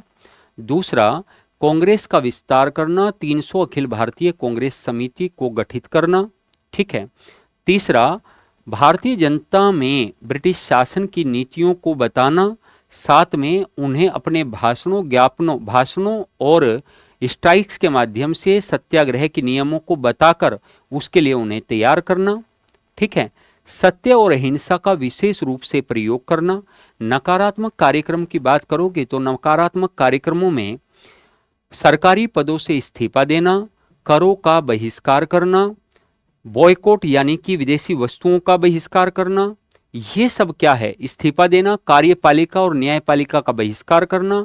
यानी अब हम सब चीजों का बहिष्कार का मतलब प्यारे बच्चों सिर्फ एक बहिष्कार नहीं होता, बल्कि सभी स्तरों पर बहिष्कार होता है, ये गांधी जी ने कहा। तो ये वर्क मेथड था, ये कार्य पद्धति थी, या आप ये कह लो बच्चों कि जो पूछा गया है कार्य पद्धति, जो पूछा गया है कि तरीके क्या थे, तो तरीका ये था, तरीका ये था। दो प्रकार के कार्यक्रम आयोजित किए गए और बच्चों कैसे सभाओं का आयोजन हुआ।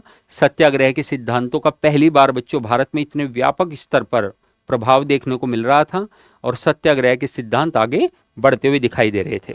ठीक है, उपलब्धियां बच्चों क्या रही? यदि हम उपलब्धियों की बात करें तो बच्चों असहयोग आंदोलन 1922 में 5 फरवरी 1922 में चोरी चोरा कांड के साथ ही समाप्त हो जाता है। चोरी चोरा कांड के साथ ही क्या हो जाता है? समाप्त हो जाता है। गांधी जी से 12 फरवरी 1922 में वापस ले लेते हैं। ठीक है, परंतु परंतु इसका तात्कालिक प्रभाव चाहे कितना भी कम रहा हो या तात्कालिक प्रभाव बहुत विशेष ना रहा हो, लेकिन यह गांधी जी का पहला अखिल भारतीय सत्याग्रह है।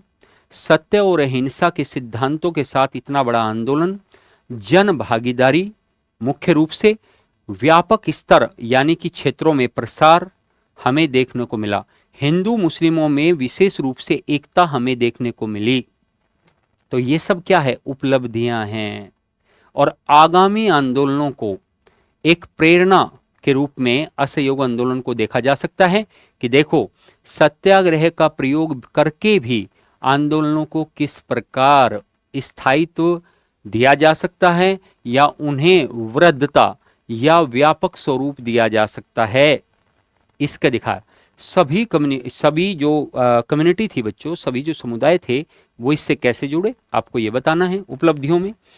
और बच्चों सीमाओं में आपको बताना है कि कहीं कहीं बच्चों अहिंसात्मक आंदोलन भी हिंसात्मक हुआ, कुछ नेताओं की कमियां रही और बच्चों इन नेताओं की कमियों के द्वारा पूरे आंदोलन को रोकना पड़ा। जैसे बच्चों अली बंधुओं के भाषण से मोपला दंगे होना, जैसे बच्चों आपका चोरी चोरा कांड हो जाना बच्चों, और कई स्थानों पर बच्चों और भी आगजनी जैसी चीजें होना।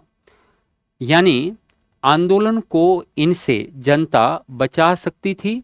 और बच्चों स्वदेशी की बात करें तो स्वदेशी का प्रचार प्रसार तो बहुत किया गया, लेकिन बच्चों ये भी हमें जानना पड़ेगा कि भारतीयों के पास उस समय इतने संसाधन नहीं थे कि हम पूर्ण रूप से स्वदेशी को अपना लें।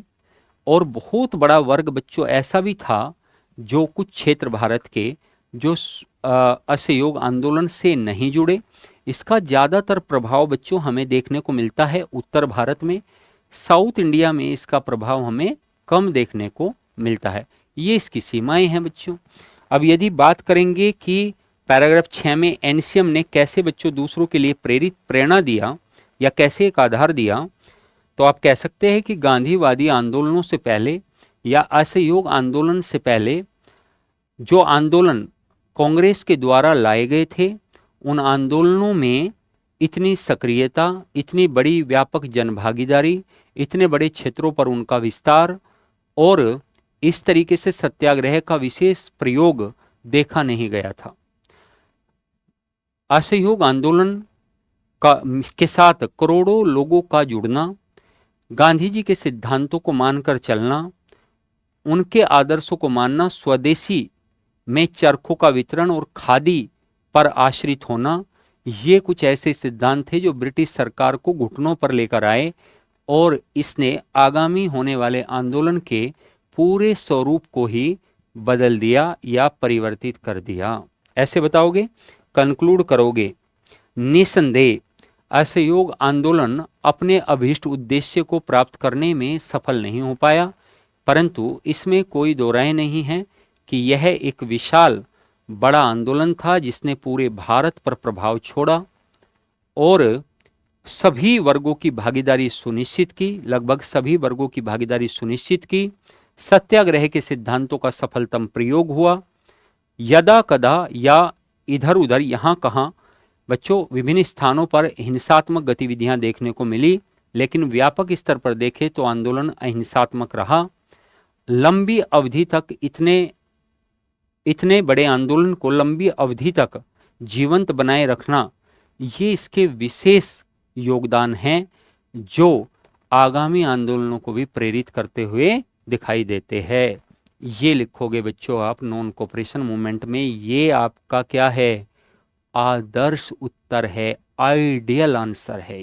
क्या है ये? आइडियल आंसर है बच्चों। तो ऐसे योग आंदोलन पर ये आप लिखोगे। इसमें बच्चों एक अथवा को लेकर है, औपनिवेशिक शासन के विरुद्ध आदिवासी प्रतिरोध में बिरसा मुंडा आंदोलन के महत्व का परीक्षण कीजिए। इसने बिहार में उत्तरवर्ती संघर्षों को किस प्रकार प्रभावित किया?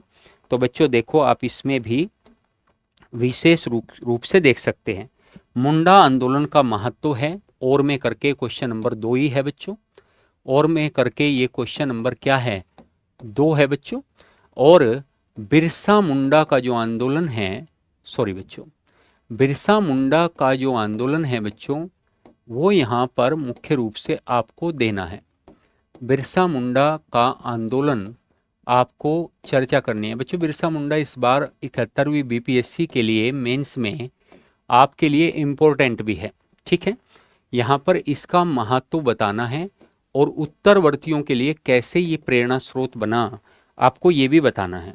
लेकिन बच्चों इस आंदोलन में भले ही आपको महत्व से ज़्यादा चीज़ें जोड़नी हों, लेकिन आपको पहला पैराग्राफ बच्चों इसी बात से शुरू करना है कि बिरसा मुंडा के नेतृत्व में मुंडा विद्रोह जो झारखंड के क्षेत्रों से प्रारंभ हुआ था, उसने आदिवासी आंदोलन में एक व्यापक आंदोलन का स्वरूप ले लिया। ब्रिटिश शासन के प्रति यह जनजातीय प्रतिक्रिया एक विशेष स्तर की रही, जिसमें भगवान बिरसा मुंडा का योगदान अत्यधिक सराहनीय है। फिर बच्चों आप थोड़ा बहुत भूमिका बड़ी भी कर सकते हो थोड़ी सी। ये भूमिका या बच्चों ये इंट्रो लिखने के बाद आप सीधा जाओगे पैराग्राफ 2 में और बताओगे इस आंदोलन की शुरुआत कैसे हुई,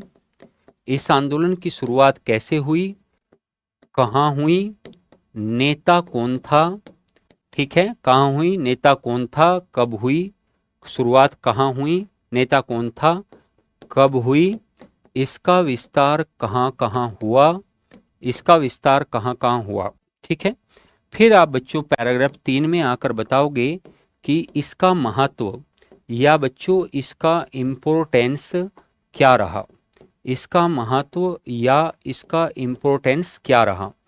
तो इसका महत्व बच्चों आप एक एक करके बताओगे कि इसका महत्व बच्चों पहले ये बताओगे कि मुंडा आंदोलन को समाप्त कर दिया गया और बिरसा मुंडा की मृत्यु हो गई, ठीक है। 1900 तक आते आते 1900 एडी तक आते आते मुंडा विद्रोह की समाप्ति हुई, लेकिन इसका दूरगामी महत्व बहुत ज़्यादा रहा। जैसे 1908 में बच्चों काश्तकारी अधिनियम मुंडा क्षेत्र में लागू किया गया, जैसे जनजातियों को आगे उनके अधिकारों में हस्तक्षेप न करने का आश्वासन दिया गया। बिरसा मुंडा जो निस्वार्थ भाव से ब्रिटिश शासन के स्वरूप को समझकर जनता को मुंडाओं को, न केवल मुंडाओं को बल्कि संथालों को भी और अन्य आदिवासी लोगों को भी एक जगह एकत्रित करने में सफल रहे। अतः इस आंदोलन का स्वरूप एक क्षेत्र की अपेक्षा कई क्षेत्रों तक विस्तारित होता हुआ दिखाई देता है। अगला महत्व, ब्रिटिश शासन के विरुद्ध जितने भी जनजातीय विद्रोह हुए बिरसा मुंडा से पहले या मुंडा विद्रोह से पहले, उन सब का स्वरूप एक क्षेत्रीय और ब्रिटिश शासन के प्रति अनभिज्ञता दिखाई देती है।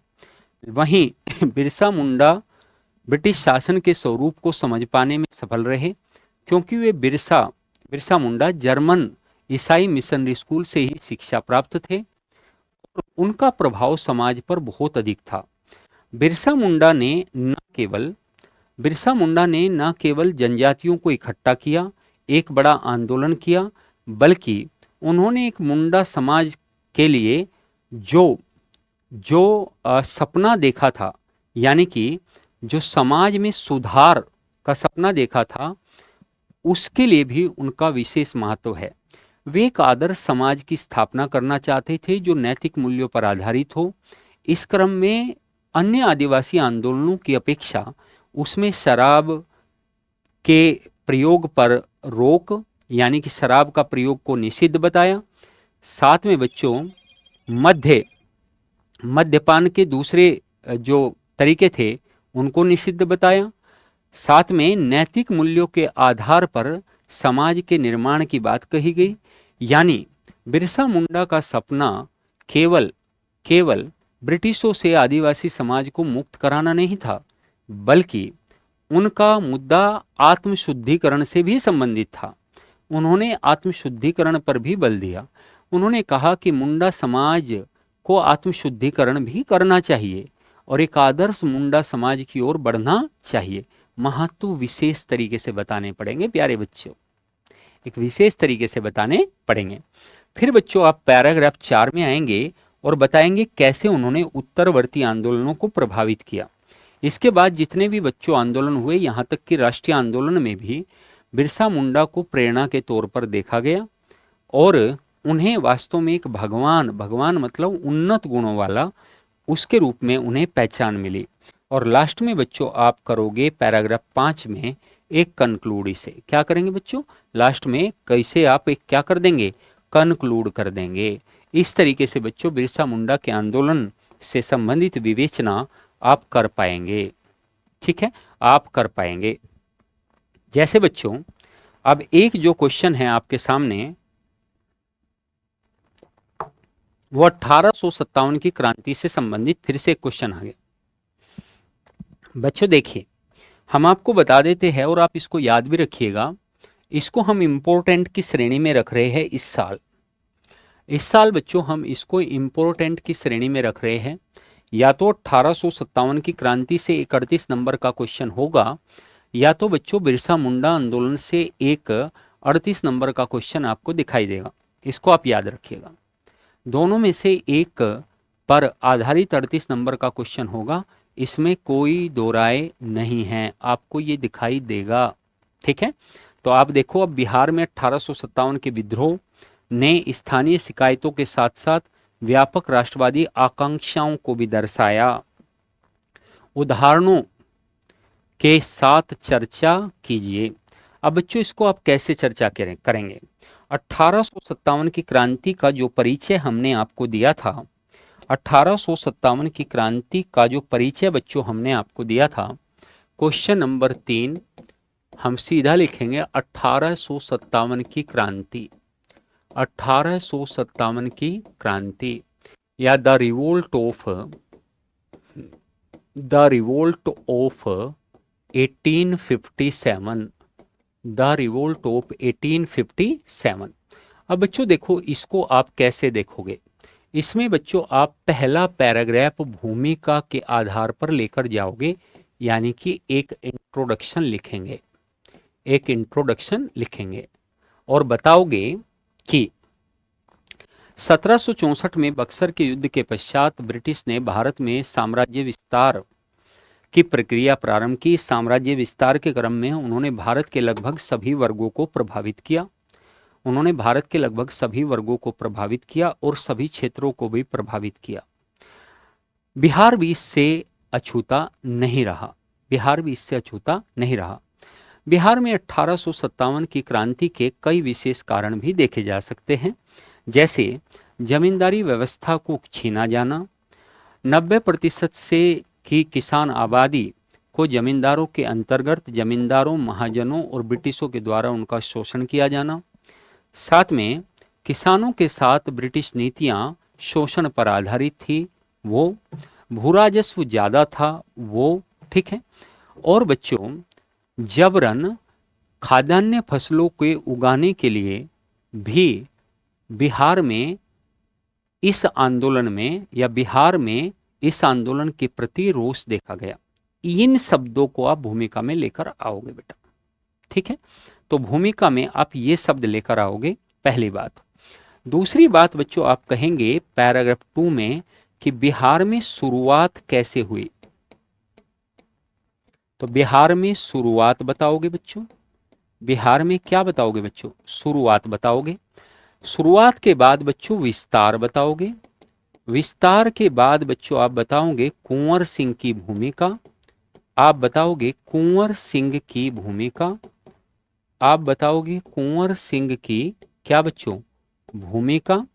ठीक है, और उसे पूरा विस्तार देते हुए जाओगे कि कुंवर सिंह की भूमिका कैसी कैसी रही। ठीक है, कितने चरणों में किस प्रकार से।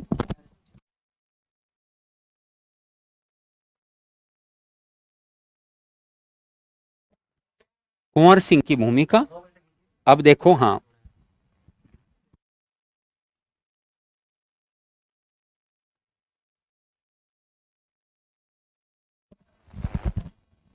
कुंवर सिंह की भूमिका यानी कि जो कुंवर सिंह है उनकी भूमिका को आपके बताएंगे। अब बच्चों एक बार और फिर देखिए कि स्थानीय शिकायतों, यानी कि स्थानीय शिकायत क्या थी बच्चों, जैसे किसानों की शिकायत थी, जैसे जमींदारों की शिकायत थी, जैसे बच्चों श्रमिक वर्ग की शिकायत थी, जैसे बच्चों कारीगर वर्ग की शिकायत थी।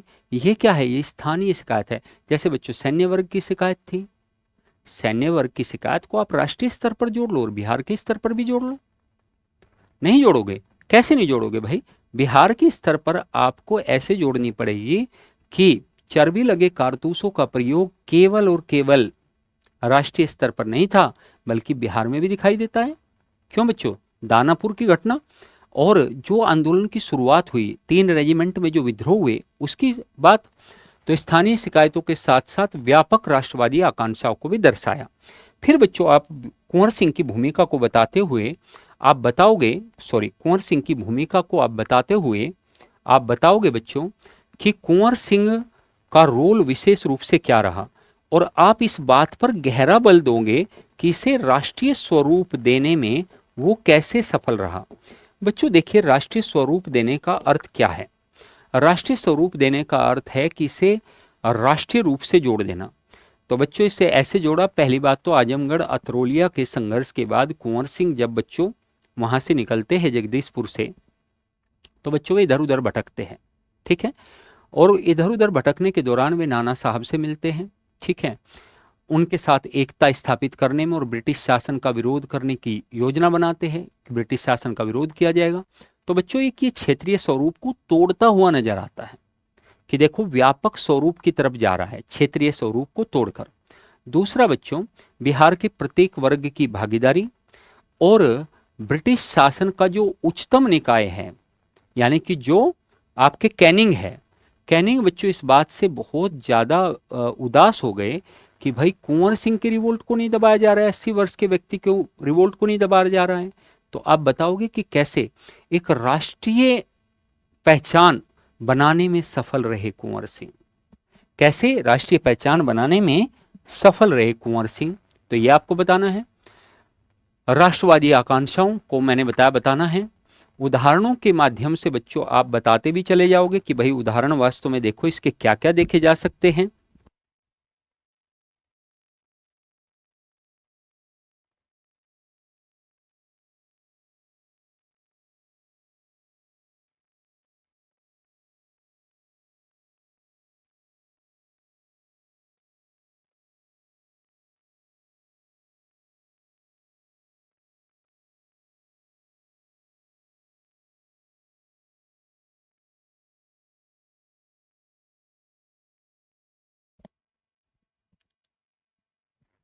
सॉरी बच्चों, तो यहां पर आप बता सकते हैं कि उदाहरण क्या क्या हो सकते हैं। तो उदाहरण बच्चों आप ये दे सकते हो कि लंबे समय तक विभिन्न वर्गों को जोड़ना, ब्रिटिशों के साथ इतने लंबे समय तक युद्धों को लड़ना और ब्रिटिश शासन का भारत से खात्मा करना, दूसरे नेताओं से मिलना, ये वे चीजें हैं जो राष्ट्रीय स्वरूप को इंगित करते हुए दिखाई देते हैं, जो राष्ट्रीय स्वरूप को इंगित करते हुए दिखाई देते हैं। फिर बच्चों ये बड़ा पैराग्राफ जाएगा, पैराग्राफ 3 में भी बच्चों यही जाएगा, पैराग्राफ 4 में भी आप राष्ट्रीय पहचान बताओगे, पैराग्राफ 5 में जाकर बच्चों आप फिर निष्कर्ष करेंगे, पैराग्राफ 5 में जाकर आप इसका निष्कर्ष करेंगे। ठीक है, पैराग्राफ 5 में जाकर इसका निष्कर्ष करेंगे। एक बच्चों इसमें और में है, स्वदेशी आंदोलन को यद्यपि तत्काल सफलता नहीं मिली, लेकिन इसने भी भविष्य के राष्ट्रवादी आंदोलनों का आधार तैयार किया। ठीक है, तो बच्चों आप यहीं से शुरू करोगे कि स्वदेशी आंदोलन की शुरुआत, देखो बेटा इस पे कैसे करोगे, क्वेश्चन नंबर 3 का खंड 2 यानी और वाला क्वेश्चन नंबर 3 देखो बेटो, स्वदेशी आंदोलन से संबंधित है, कितना बढ़िया तरीके से आप बता दोगे। स्वदेशी मूवमेंट, बहुत आसान क्वेश्चन पूछा गया है और इसे बहुत अच्छे तरीके से आप परिभाषित कर सकते हो। कैसे कर सकते हो इसको देखो। पहला बच्चों इसका जो फ्रेमवर्क है उसके बारे में बात करते हैं। पहले पैराग्राफ 1 में आओगे और बच्चों एक इंट्रो लिखोगे और हम आपको पढ़कर सुनाते हैं कि इंट्रोडक्शन बच्चों आपका कैसा होना चाहिए, ये इंट्रोडक्शन कैसा होना चाहिए।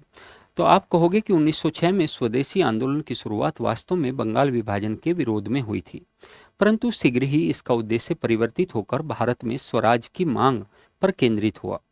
स्वदेशी आंदोलन की शुरुआत वैसे तो बंगाल से हुई, लेकिन इसका व्यापक विस्तार अलग क्षेत्रों में भी देखा गया। निसंदेह स्वदेशी आंदोलन ने दूसरे आंदोलनों के लिए एक भूमिका का काम किया या एक प्रेरणा का काम किया। ठीक है, आप ऐसे बताओगे। फिर बच्चों आप बताओगे, पैराग्राफ 2 में आओगे, फिर पैराग्राफ 2 में आओगे और बच्चों फिर आप बताओगे कि स्वदेशी आंदोलन का जो विस्तार है वो कैसे हुआ, कैसे हुआ। ठीक है, तो बच्चों आप बताओगे कि ये तात्कालिक सफलता इसे नहीं मिली, लेकिन तात्कालिक सफलता इसे नहीं मिली, लेकिन इसे दूरगामी प्रभाव कैसे जोड़ा, इसने दूरगामी प्रभाव इसने कैसे छोड़ा, आप इसको बताओगे। तो पैराग्राफ 2 में आप बताओगे कि बच्चों शुरुआती दौर में शुरुआती चरण तात्कालिक सफलता नहीं मिल पाई। तो तात्कालिक सफलता नहीं मिल पाई, तो पहले ये बताओगे कि तात्कालिक सफलता क्यों नहीं मिल पाई, तात्कालिक सफलता क्यों नहीं मिल पाई। ठीक है, तो बच्चों इसके बहुत सारे कारण थे। ठीक है, पहला कारण था बच्चों गरम दल और नरम दल में फूट पड़ जाना। दूसरा कारण था बड़े बड़े नेताओं का दमन कर देना, आंदोलन का दमन कर देना। तीसरा कारण था बच्चों कि ब्रिटिशों ने इसी दौरान जो क्रांतिकारी आंदोलन था उसने बच्चों इसके स्वरूप को बिगाड़ कर रख दिया। ये सब कारण थे बच्चों जिससे तात्कालिक सफलता इसमें नहीं मिली, यानी जो स्वराज हम मांग रहे थे वो। लेकिन बच्चों इसके दौरान पहली बात यह है कि यदि हम इसके कार्यक्रम को देखें, हम इसके कार्यक्रम को देखें, हम इसके कार्यक्रम को देखें और कार्यक्रम के साथ साथ हम इसके विस्तार को देखें, हम इसके विस्तार को देखें, तो आप कहोगे कि बच्चों कि ये एक ऐसा आंदोलन दिखाई देता है जो गांधीवादी आंदोलनों से पहले या राष्ट्रवादी आंदोलन में सबसे बड़े आंदोलन के तौर पर या जन आंदोलन के तौर पर सामने आया। अब जैसे कार्यक्रम इसके क्या रहे बच्चों, कार्यक्रम इसके रहे स्वदेशी, ध्यान दो इसके कार्यक्रम क्या रहे। कार्यक्रम इसके रहे बच्चों, कार्यक्रम रहे इसका स्वदेशी का प्रचार, आत्मनिर्भरता, आत्मनिर्भरता, आत्मनिर्भरता, आत्मशक्ति, आत्मशक्ति, आत्मशक्ति जो रविंद्रनाथ टैगोर ने दिया बच्चों, और स्वदेशी, और बहिष्कार, और बहिष्कार की चीजें यानी विदेशी वस्तुओं का बहिष्कार। लेकिन अरविंद घोष ने बच्चों कहा कि बहिष्कार सिर्फ विदेशी वस्तुओं का नहीं होना चाहिए, बल्कि विदेशी वस्तुओं के साथ साथ कार्यपालिका और न्यायपालिका का भी बहिष्कार होना चाहिए। कार्यपालिका और न्यायपालिका का भी क्या होना चाहिए, बहिष्कार होना चाहिए। ठीक है, तो आप इसके कार्यक्रम को विशेष रूप से बताओगे। फिर बच्चों आप इसके विस्तार को बताओगे कि ये स्वदेशी आंदोलन बंगाल से शुरू हुआ, लेकिन ये दिल्ली, ये मद्रास, ये आंध्र प्रदेश, ये उड़ीसा और ये पंजाब जैसे क्षेत्रों में भी फैला। विभिन्न क्षेत्रों में विभिन्न नेताओं ने और समाज के विभिन्न वर्गों ने भागीदारी की। आंदोलन में न केवल छात्रों ने, महिलाओं ने बहुत सूक्ष्म स्तर पर, छात्र नेताओं ने और समाज के लगभग सभी वर्ग, मजदूरों ने, किसानों ने, कारीगरों ने, व्यापारियों ने, सब ने स्वदेशी आंदोलन में भूमिका निभाई। ठीक है बच्चों, फिर आप ये बता दोगे, पैराग्राफ 4, 5 इसी से जाएंगे कि कैसे कैसे विस्तार हुआ और कैसे कैसे इसका कार्यक्रम था, क्योंकि बच्चों इसका कार्यक्रम ही तो आपको इस बात की ओर लेकर जाएगा कि इसने भविष्य के राष्ट्रवादी आंदोलनों का आधार तैयार कैसे किया। तो अगले पैराग्राफ में बस आप सिर्फ यही बात बताओगे बच्चों कि भविष्य, पैराग्राफ 4 में भविष्य का बैकग्राउंड कैसे तैयार किया। तो बच्चों देखो, भविष्य का बैकग्राउंड कैसे तैयार हुआ या भविष्य की पृष्ठभूमि कैसे बनी, सॉरी, भविष्य की पृष्ठभूमि ऐसे बनी बच्चों, भविष्य की पृष्ठभूमि ऐसे बनी। पहली बात स्वदेशी, दूसरी बात स्वशिक्षा, तीसरी बात स्वराज, चौथी बात बहिष्कार। ये सारी चीजें अगले आंदोलनों में पूरे, जब तक कि हमें आजादी नहीं मिल गई तब तक ये नारे गूंजते रहे। बहिष्कार का नारा हर आंदोलन में बच्चों गूंजता रहा। स्वदेशी का नारा गांधी जी के ने भी प्रयोग किया बच्चों, गांधी जी ने भी कहा। और बच्चों ध्यान देंगे आप, स्वराज बच्चों यहां से स्वराज राष्ट्रीय आंदोलन का अभीष्ट उद्देश्य बन गया। राष्ट्रीय आंदोलन का, जो कि स्वराज इसी के दौरान 1906 में दादा भाई नौरोजी के द्वारा कलकत्ता अधिवेशन में मांगा गया था। वो क्या बन गया बच्चों, वो राष्ट्रीय आंदोलन का अभीष्ट उद्देश्य बन गया। तो ऐसे बच्चों इसने, तो देखो पहली बात सबसे बड़ी विस्तार, भागीदारी, इसका विस्तार, ठीक है, विभिन्न वर्गों की भागीदारी, इसका विस्तार, साथ में बच्चों इसके स्वदेशी, स्वशिक्षा, स्वराज, बहिष्कार, इसकी जो कार्य प्रणाली या पद्धति, जो या बच्चों सिद्धांत या जो नारे थे वो आगे बढ़े इसके द्वारा और अन्य आंदोलनों को इसे सुदृढ़ता दी। राष्ट्रीय आंदोलन में बच्चों स्वराज क्या बन गया, राष्ट्रीय आंदोलन का लक्ष्य बन गया। बाद में बच्चों होम रूल आंदोलन और भारत असहयोग आंदोलन में भी कहीं ना कहीं स्वराज जैसे मुद्दे गूंजते रहे। तो बच्चों ऐसे, तो आप कंक्लूड कैसे करोगे, कंक्लूड करोगे कि निसंदेह स्वदेशी आंदोलन तात्कालिक रूप से सफल नहीं हो पाया और अपने उद्देश्यों को पूरा नहीं कर पाया, लेकिन किसी भी आंदोलन की तात्कालिक सफलता ही उसकी सफलता का मापदंड नहीं होती, बल्कि उसकी दूरगामी सफलता जो आने वाली पीढ़ियों या आने वाले नेताओं को विशेष स्तर पर प्रभावित करती है, वो कार्य स्वदेशी आंदोलन के द्वारा किया गया। यह आंदोलन राष्ट्रीय आंदोलन का पहला व्यापक जन आंदोलन सिद्ध हुआ और इस आंदोलन ने भावी राष्ट्रीय आंदोलन या भावी आंदोलनों को, चाहे वे होम रूल हो या गांधीवादी आंदोलन हो, उन्हें न केवल प्रेरणा दी बल्कि आंदोलन को सफल बनाने की दशा और आंदोलन में प्रयुक्त होने वाले कार्यक्रमों के बारे में भी प्रेरित किया। ठीक है, तो ये स्वदेशी आंदोलन पर बच्चों आप बता सकते हैं, ये स्वदेशी आंदोलन पर आप क्या कर सकते हैं, बता सकते हैं। ये पैराग्राफ 5 जाएगा और इस तरीके की विवेचना आप प्यारे बच्चों अच्छे तरीके से कर सकते हैं। ठीक है, अब जैसे बच्चों क्वेश्चन नंबर 4 फिर आ गया। ठीक है, ये क्वेश्चन नंबर 4 क्या हो गया बच्चों, फिर आ गया। अब इस क्वेश्चन नंबर 4 में यदि आप देखेंगे, इस क्वेश्चन नंबर 4 में यदि आप देखेंगे बच्चों, तो पहले मधुबनी चित्रकला, भारत छोड़ो आंदोलन, ठीक है, में आजाद दस्ता की भूमिका, ठीक है, भारत सरकार अधिनियम 1935, बिहार में सविनय अवज्ञा आंदोलन, प्राचीन काल में पूर्वी भारत की गुफाएं और उनका महत्व, ये बच्चों आपको विशेष रूप से चर्चा करनी है।